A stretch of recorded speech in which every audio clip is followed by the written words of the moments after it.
আজকে শুরু করলাম এটা দিয়ে।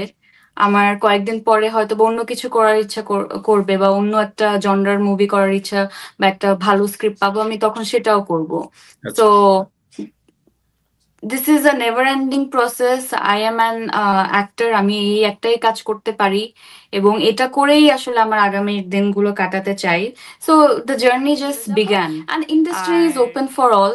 সব ধরনের কাজ থাকা উচিত, কারণ অডিয়েন্সেরও তো অনেক ভ্যারাইটি আছে। এখন আমি শুধু এই ধরনের কাজ করে যাব, সেটাও হবে না। কিংবা অন্য মানুষ বাধ্য হয়ে আমাকে, ও, বা আমি বাধ্য হয়ে হচ্ছে কি জাস্ট কাউকে প্লিজ করার জন্য এমন কিছু একটা করে ফেলবো যেটা হয়তো বা আমি চাচ্ছি না, সেটাও হওয়া উচিত না। সো আমাদের কাজ যেটা ভালো তখনই হবে যখন আসলে আমরা একটা কাজকে প্রমোট করব। সেটা যদি ভালো বা ডিজার্ভিং হয়ে Right. থাকে, সেটাকে প্রমোট করব। সেটা সাকসেসফুল হবে, সাকসেসফুল হওয়ার পর এরকম আরো 10 জন উদ্যোগ নিবে ভালো কাজ করার জন্য। বাট আমরা যদি যে কোনো কাজকে আসলে ডিমোটিভেট করে ফেলি, তখন আসলে এই জনরা বা এই ইম্পর্টেন্ট গল্পগুলো বলা বন্ধ হয়ে যাবে। তখন ক্ষতি আসলে ইন্ডাস্ট্রিরই হয়।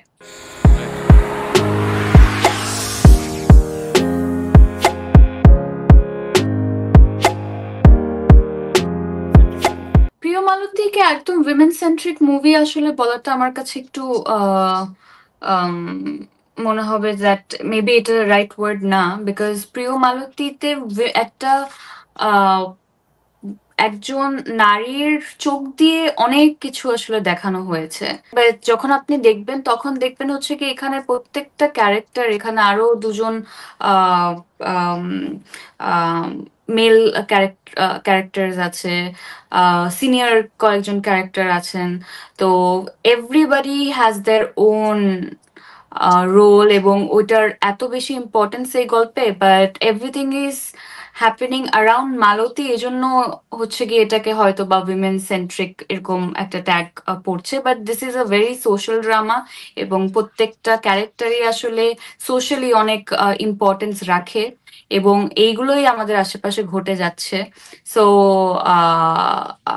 আমি এটাকে একদম ওরকম করে বলবো না যে this is a women centric story. But আর্টিস্টদের নিজস্ব কিছু ডেফিনেটলি দায়িত্ব থাকে, এবং নিজস্ব পার্সোনাল চয়েসও থাকে। সো আমি আজকে শুরু করলাম এটা দিয়ে। আমার কয়েকদিন পরে হয়তো বা অন্য কিছু করার ইচ্ছা করবে, বা অন্য একটা জনরার মুভি করার ইচ্ছা, বা একটা ভালো স্ক্রিপ্ট পাবো, আমি তখন সেটাও করব। তো আচ্ছা। This is a never ending process. I am an actor, আমি এই একটাই কাজ করতে পারি এবং এটা করেই আসলে আমার আগামী দিনগুলো কাটাতে চাই। So the journey just began. আর আমি মনে করি আমাদের এন্ড থেকে যেমন একটা দায়িত্ব আছে ভালো কাজ এবং ভালো গল্পগুলোকে তুলে ধরার, অডিয়েন্সের অনেক বড় একটা দায়িত্ব আছে ভালো কাজগুলোকে প্রমোট করার। রাইট। কারণ আমরা যদি অলওয়েজ অ্যাজ অ্যান অডিয়েন্স যদি কমপ্লেন করে যাই যে বাংলাদেশে ওরকম মানের কাজ হচ্ছে না, ভালো কাজ হচ্ছে না, তখন আসলে ভালো কাজগুলো অলওয়েজ ঢাকা পড়েই যাবে। আর ভালো কাজের ডেফিনেশন এক একটা মানুষের কাছে এক এক রকম। সো আমরা আসলে আমাদের জায়গা থেকে আমরা কাজ করে যাব। আমরা যেই গল্পটা বলা জরুরি মনে করব সেটা বলে যাব। And industry is open for all. সব ধরনের কাজ থাকা উচিত, কারণ অডিয়েন্সেরও তো অনেক ভ্যারাইটি আছে। এখন আমি শুধু এই ধরনের কাজ করে যাব, সেটাও হবে না। কিংবা অন্য মানুষ বাধ্য হয়ে আমাকে, ও, বা আমি বাধ্য হয়ে হচ্ছে কি জাস্ট কাউকে প্লিজ করার জন্য এমন কিছু একটা করে ফেলবো যেটা হয়তো বা আমি চাচ্ছি না, সেটাও হওয়া উচিত না। সো আমার মনে হয় সবার পার্সোনাল চয়েসটাকেও রেসপেক্ট করা উচিত, অডিয়েন্সের চয়েসটাকেও রেসপেক্ট করা উচিত, এবং নিজ নিজ জায়গা থেকে নিজের রেসপন্সিবিলিটিটাও বোঝা উচিত যে আমি আসলে কোন কাজটাকে প্রমোট করব, কোনটাকে ভালো বলবো, কোনটাকে ভালো বলবো না, সেটাও। আর অলওয়েজ এই কমপ্লেনিং টাইপের যে অ্যাটিটিউডটা আছে এটাও আমাদের একটু, আই ফিল যে একটু চেঞ্জ করা উচিত। যে ভালো হচ্ছে না, বিকজ আমরা আমাদের কাজ যেটা ভালো তখনই হবে যখন আসলে আমরা একটা কাজকে প্রমোট করব। সেটা যদি ভালো বা ডিজার্ভিং হয়ে রাইট। থাকে, সেটাকে প্রমোট করব।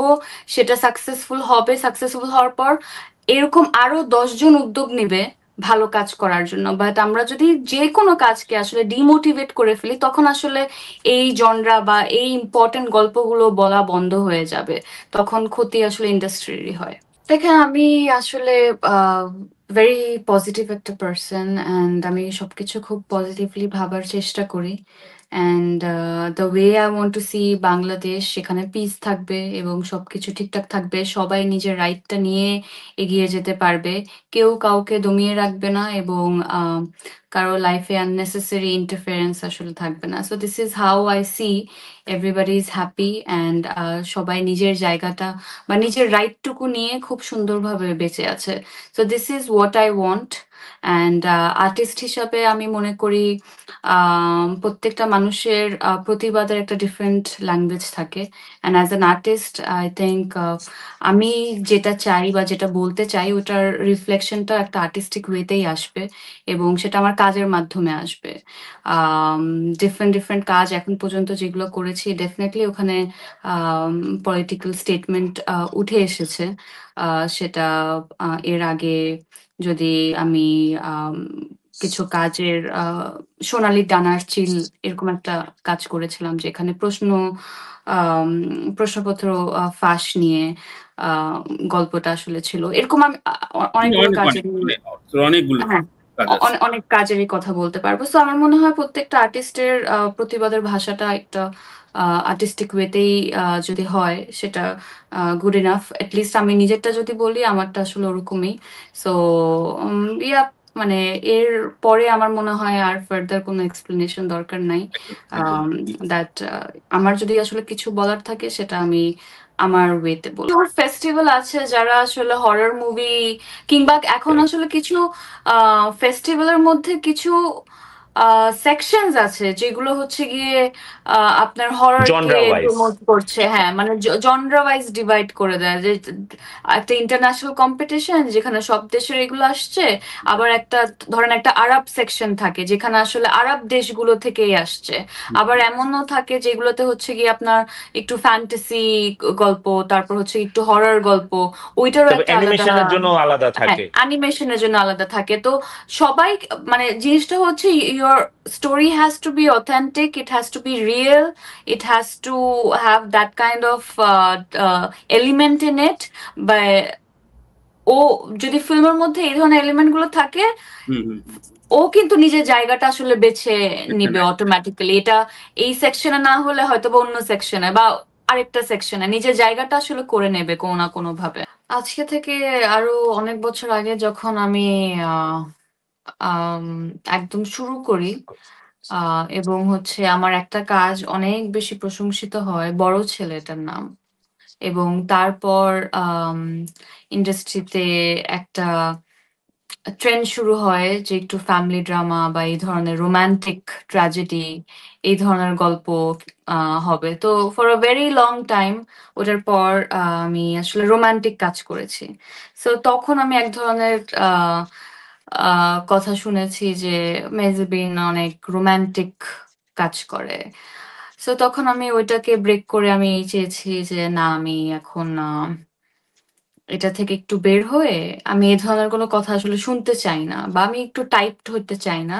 সো আমি একটু অন্যরকম কাজ করব। সো তারপর একটা সময় আসলো যখন অনেক বন্ধু-বান্ধবদেরকে নিয়ে ৩-৪ বন্ধু ট্রিপে যাচ্ছে। এই ধরনের একটা ট্রেন্ড শুরু হয়েছিল।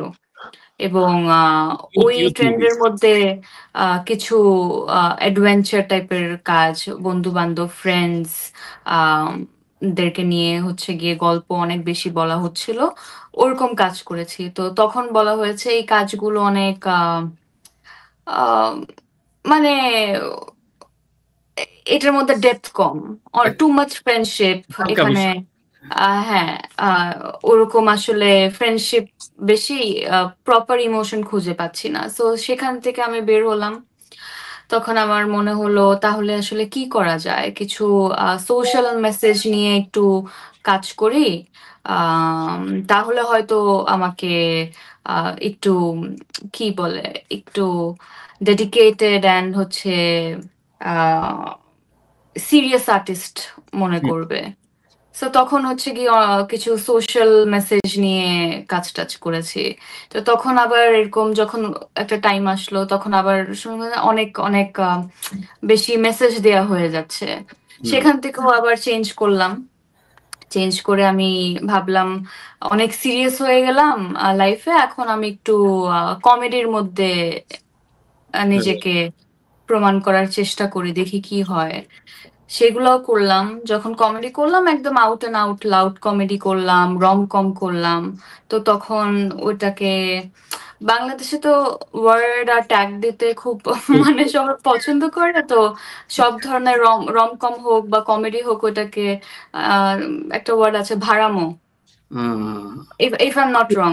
সো হ্যাঁ, কোনোটাতে স্বস্তি নাই আর কি। হ্যাঁ, তো এই ধরনের এটা হয়ে গেল।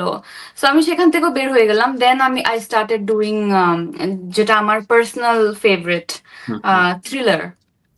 সো থ্রিলার জনরার কাজগুলো করলাম। সো ওই কাজগুলো অনেক প্রশংসিত হয়েছে, লাইক পুনর্জন্ম এন্ড অল। তখন আবার বললো, "ও, এরকম থ্রিলার কাজ, কাটাকুটি, রক্ত, মেজাবিন মানেই হচ্ছে গিয়ে এরে মেরে ফেলতেছে, ওকে মেরে ফেলতেছে, এই হয়ে যাচ্ছে।" কাজ প্রশংসিত হচ্ছিল, মানুষ দেখছিল, সেটা আলাদা কথা।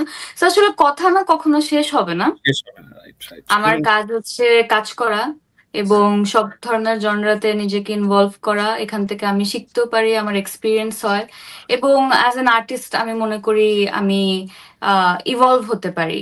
এই এক্সপিরিয়েন্স গুলো আমার দরকার। সো আমি আসলে কোন জনরাতে ভালো, কোন জনরাতে খারাপ, এটা অডিয়েন্স ডিসাইড করুক, কারণ আমি আমার মতো করে চেষ্টা করে যাব। এখন অডিয়েন্স আসলে কোনটাকে বেশি রিসিভ করবে না করবে এটা আসলে তাদের চয়েস।